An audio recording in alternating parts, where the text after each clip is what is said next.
Imagine Vienna on a crisp spring morning in 1938. The golden spires of St. Stephen's Cathedral gleam in the sunlight.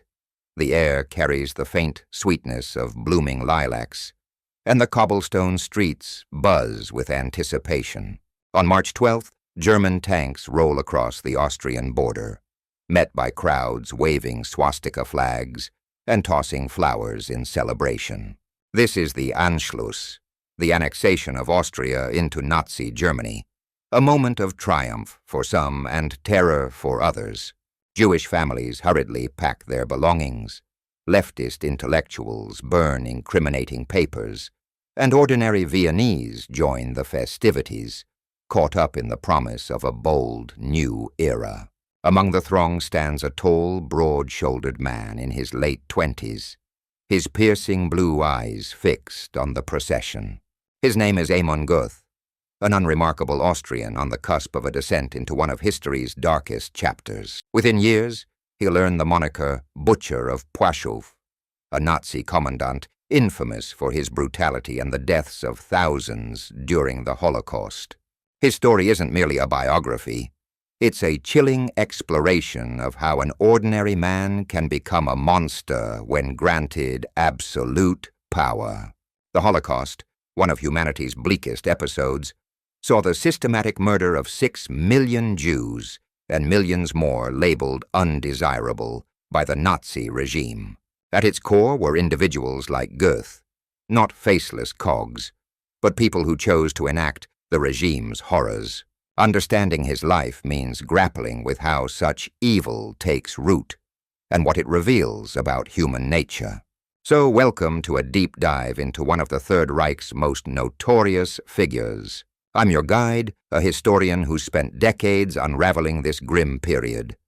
And today, we'll trace Goeth's path from Vienna's streets to a Kraków gallows. We'll explore his childhood, stand amid his atrocities at Płaszów, and witness his trial and execution. Along the way, we'll hear from survivors, consult leading historians, and see what everyday folks, from Reddit users to forum debaters, think of his legacy. This is a tale of horror, but also of justice, proof that even in the darkest times, accountability can shine through. Settle in, and let's uncover the life and death of Amon Goeth. What do you think drives someone to embrace such cruelty? Is it power, ideology, or something deeper within? The early life and career of Amon Goeth, the seeds of a monster. A childhood in Vienna, innocence or omen? Amon Leopold Goeth was born on December 11, 1908, in Vienna, a city straddling its imperial past and a chaotic post-war present. His father, Amon Franz Goeth, ran a thriving publishing house specializing in military manuals and Catholic prayer books, while his mother, Agnes, kept a pristine home in the 16th district near Schönbrunn Palace. The Goeths enjoyed a solid middle-class existence, their apartment filled with the clatter of horse-drawn carriages outside and the rustle of books within. But beneath this orderly life, young Amon's world held subtle signs of trouble. His parents, preoccupied with work, left him in the care of a stern nanny and a doting aunt, a solitary child. Amon preferred books to friends, yet his actions hinted at a darker streak. At 8, neighbors caught him tormenting a stray cat behind their building. A cruel act he shrugged off when confronted. At 10, he was suspended from school for striking a classmate who'd mocked his gangly frame. These were minor incidents, but they were early flickers of the violence that would later consume him. The end of World War I in 1918 plunged Austria into turmoil. The Austro-Hungarian Empire collapsed, inflation soared, and Vienna's streets teemed with unemployed veterans and radical agitators. The Goeth family weathered the storm thanks to their business, but the chaos shaped Amon's formative years. By 15, he worked at his father's shop, stacking books and proofreading texts, including nationalist tracts and anti-Semitic pamphlets that glorified German supremacy and vilified Jews. These ideas began to take root in his impressionable mind. Vienna in the 1920s and 1930s was a hotbed of political extremism. The city's cafes and beer halls buzzed with debates between communists, socialists, and fascists, while the economic despair fueled a hunger for scapegoats. Anti-Semitism, already simmering in Austrian culture, found new vigor in the writings of figures like Karl Lueger, Vienna's former mayor, whose rhetoric influenced a young Adolf Hitler decades earlier. For Amon, the city's unrest and his father's publications offered a lens through which he began to see the world, one of hierarchy, power, and exclusion. Expert perspective. Historian Dr. Hans Müller, author of Vienna in the Shadow of War, observes, Goeth's childhood wasn't marked by poverty or overt abuse, but by isolation and exposure to ideologies that prized strength over empathy. The books he handled weren't neutral, they were propaganda that molded his worldview. Miller highlights Vienna's post-war climate as a breeding ground for figures like Goeth, where desperation and radicalism intertwined. Community voices. On Reddit's Ask Historians, user Vienna Past writes, Vienna in the 1920s was a pressure cooker. Everyone was pissed off, and kids like Goeth latched onto anything promising a future. Those books in his dad's shop? They were a gateway to Nazism. Could these early acts of cruelty, the cat, the fight, suggest a nascent lack of empathy? Psychologists might point to traits of psychopathy, like callousness or impulsivity, though we lack the full picture to diagnose retroactively. What's clear is that Goeth's youth offered fertile soil for the seeds of extremism to grow. How much do you think environment shapes a person's moral path? Could a different Vienna have produced a different Goeth, a young man's rebellion, finding a cause? By 1925, Goeth enrolled at the University of Vienna to study agriculture, a pragmatic choice for a nation rebuilding its rural backbone. But academia couldn't hold him. He skipped lectures to tinker with motorcycles, a passion that fed his need for speed and control, and dropped out within a year. Back at the family business, he chafed under his father's authority, his restlessness growing. Vienna's streets pulsed with political energy. Socialists clashed with fascists, and far-right youth groups held torch-lit rallies. At 17, Goeth found his tribe. He joined the Steirischer Heimatschutz, a paramilitary outfit linked to the nascent Nazi movement. Dressed in a brown uniform, he marched through Vienna's outskirts, shouting slogans about Austrian pride and the Jewish menace. Here he tasted violence. In 1927, he was arrested for brawling with communist protesters, spending a night in jail before his father bailed him out. Far from deterred, he dove deeper into the extremist underworld. In 1930, at 22, he joined the Austrian Nazi Party, earning membership number 510,764, a number he'd later engrave on a silver necklace, a proud emblem of his allegiance. When Hitler seized power in Germany in 1933, Goeth saw a path forward. He earned the title Alte Kämpfer, Old Fighter, a badge of honor for early loyalists. But Austria outlawed the Nazis that year after the assassination of Chancellor Engelbert Dollfuss, forcing Goeth to flee to Munich. There he enlisted in the SS, Hitler's elite guard, training in interrogation, crowd control, and the ruthless discipline that would define his later years. Expert perspective. Dr. Peter Black, a Holocaust scholar at the U.S. Holocaust Memorial Museum, notes, Goeth wasn't an ideologue or a visionary. He was an opportunist who saw the Nazis as a ticket to power. His SS training didn't create his cruelty, it gave him the tools to unleash it.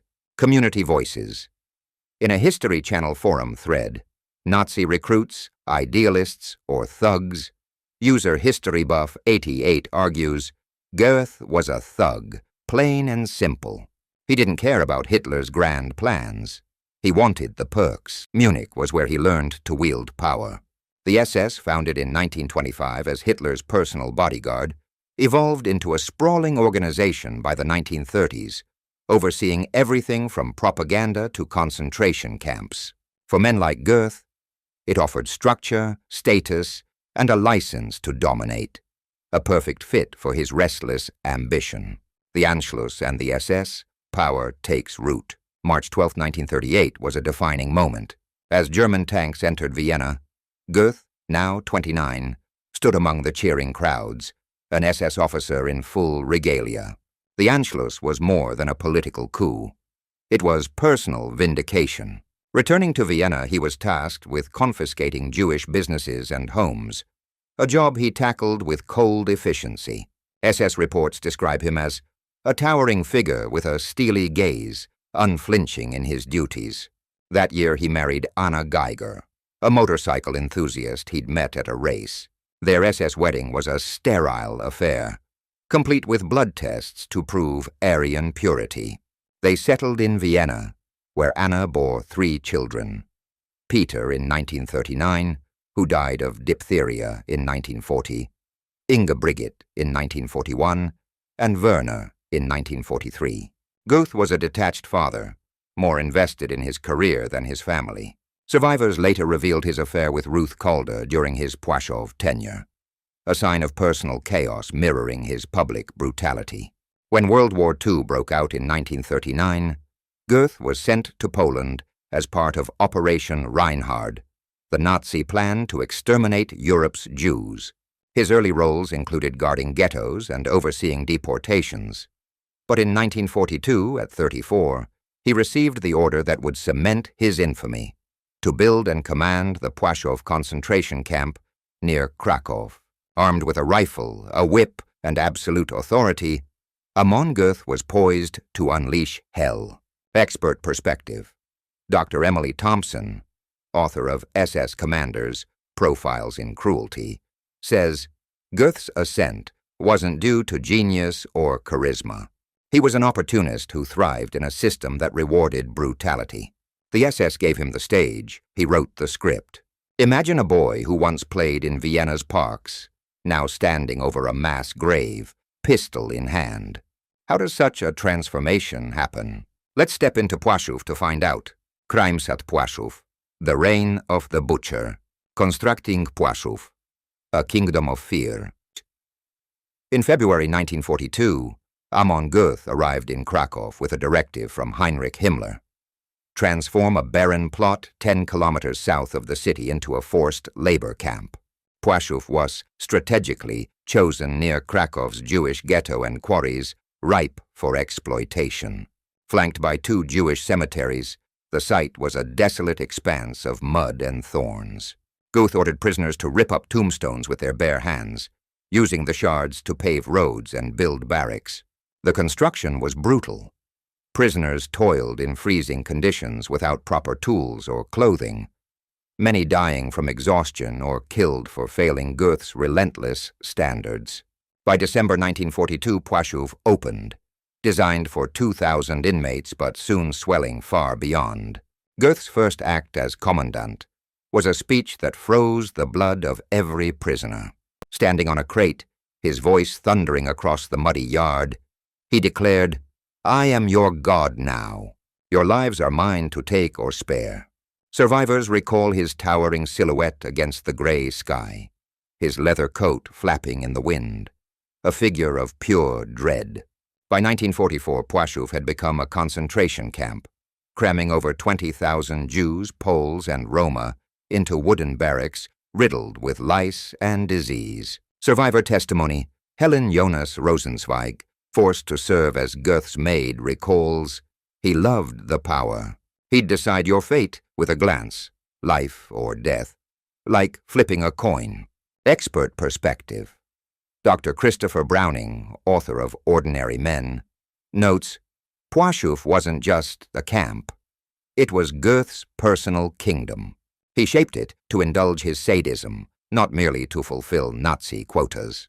The concentration camp system was a cornerstone of Nazi genocide, blending forced labor with extermination. Płaszów's role as a labor camp tied it to the war economy. Prisoners produced uniforms and quarried stone.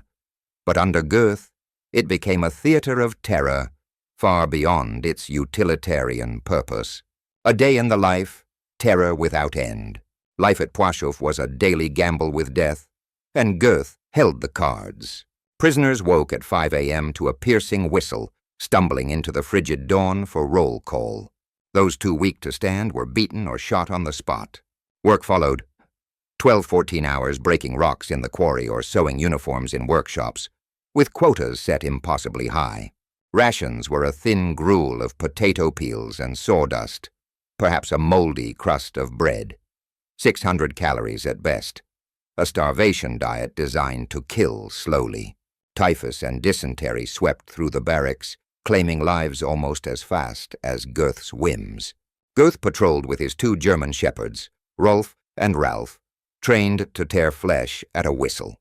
From his villa's balcony, he'd sip coffee and take pot shots with a sniper rifle, killing anyone who paused to breathe.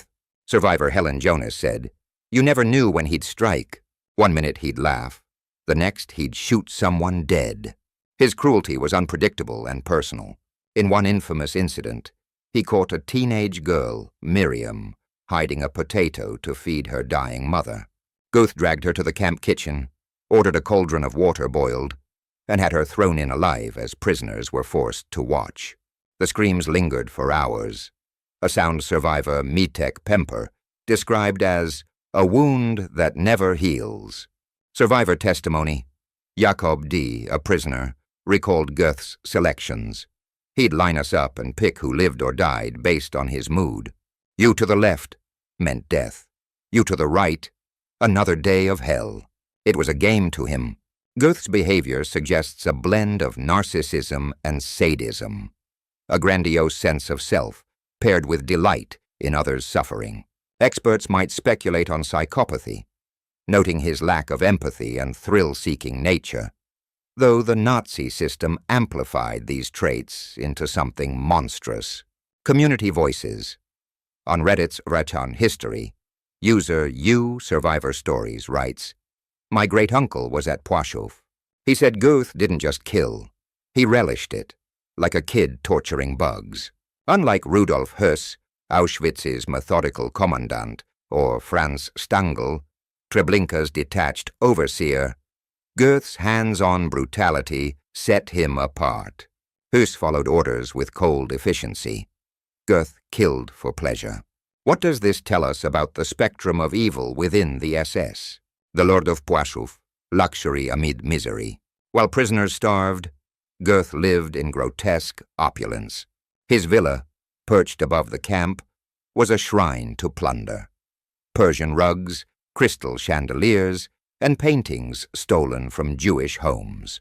He enslaved a staff, a cook, a tailor, a driver, all trembling under his gaze. Once he shot his cook, Chaim, for watery soup, then calmly ordered a replacement. Another time he beat his tailor unconscious for a poorly stitched collar, laughing as blood pooled on the floor. His nights were bacchanals of excess. He hosted SS officers with stolen champagne, forcing prisoners to play music or dance until they collapsed. He took Jewish women as mistresses, raping them in defiance of Nazi racial laws, then discarding them when bored. Ruth Calder, his German lover, lived with him at the villa, turning a blind eye to the horrors below. Expert perspective. Dr. Lawrence Rees, author of The Nazis, A Warning from History, says, Goeth's villa embodied the Nazi fantasy, luxury built on suffering. It was a microcosm of the regime's corruption. Community voices. In the Facebook group Holocaust Remembered, user Jane K. posts, "Reading about Goeth's parties turns my stomach. How do you sip wine while people scream outside?" Płaszów wasn't just a death camp. It was a profit machine. Goeth exploited prisoners for labor, skimming wealth from their output and stolen goods, a common practice among SS officers that enriched the Nazi elite. The liquidations, blood on his hands. Goeth's terror reached beyond Płaszów. In March 1943, he led the liquidation of the Kraków ghetto, a two-day slaughter that killed 2,000 and sent 10,000 to Auschwitz. Witnesses describe him striding through the streets, pistol blazing, executing mothers clutching their children. Survivor Poldek Pfefferberg saw him shoot a boy hiding in a sewer. He didn't flinch, just pulled the trigger and walked away. He also oversaw the Tarnow ghetto clearance and the Sebny camp closure, deporting thousands to gas chambers. His greed matched his bloodlust. He pocketed millions in Reichsmarks from Jewish valuables, gold teeth, diamonds, cash, stashing it in Austrian banks or shipping it home. In September 1944, the Gestapo arrested him for corruption, locking him in a mental hospital in Bad Tölz, where U.S. troops found him in May 1945, ranting about his unjust fate. Survivor testimony. Mietek Pemper recalled, "He'd kill for a ring, then wear it like a prize. He was a murderer and a thief." Expert perspective. Dr. Timothy Snyder, author of Bloodlands, notes, Goeth's corruption was systemic. The Nazis turned genocide into a business, and he was a profiteer. How do you reconcile Goeth's greed with his violence? Was he driven more by personal gain or ideological zeal? Trial and execution, the reckoning. The Kraków trial, a monster in the dock. On August 27, 1946, Amon Goeth faced justice in Krakow's Supreme National Tribunal. The courtroom hummed with tension. Survivors in ragged coats, Polish officials in crisp uniforms, and reporters scribbling notes. Charged with 8,000 murders at Płaszów, 2,000 in the Kraków ghetto, and countless deportations, he stood accused of crimes spanning years. At nearly 6'7", he towered in the dock, his faded SS uniform a shadow of his former power. Yet his arrogance persisted. He smirked as survivors testified, even polishing his nails during Helen Jonas's account of his balcony shootings. Over 30 witnesses spoke, from prisoners to former guards. Mietek Pemper described the potato incident, his voice breaking. "He made us watch her die. A girl who just wanted to save her mother." Evidence piled up. Camp logs, photos of mass graves, Goeth's own orders. He claimed he followed Himmler's directives. But the defense crumbled. On September 5th, the judge sentenced him to death by hanging. The room erupted. Cheers mingled with sobs as survivors embraced. A rare moment of closure. Expert perspective. Dr. Katarzyna Nowak, a Polish legal historian, says, Goeth's trial was a landmark, Poland asserting its right to judge its oppressors. But for survivors, no sentence could undo the trauma. Poland's post-war trials, including Goeth's, were part of a broader effort to prosecute Nazi war criminals. The Kraków proceedings faced challenges, traumatized witnesses, lost evidence, yet succeeded in convicting dozens, a testament to a nation's resolve. Community Voices on X, user @Justice 1946 tweets, Goeth's trial chills me. That smirk. He didn't care as they drowned him in proof. September 13, 1946, a botched farewell. Goeth's execution took place at Montelupich prison in Kraków. At dawn, guards marched him to a courtyard gallows, a noose swaying in the breeze. Hundreds gathered outside, their murmurs rising as he ascended. His 300-pound frame posed a problem.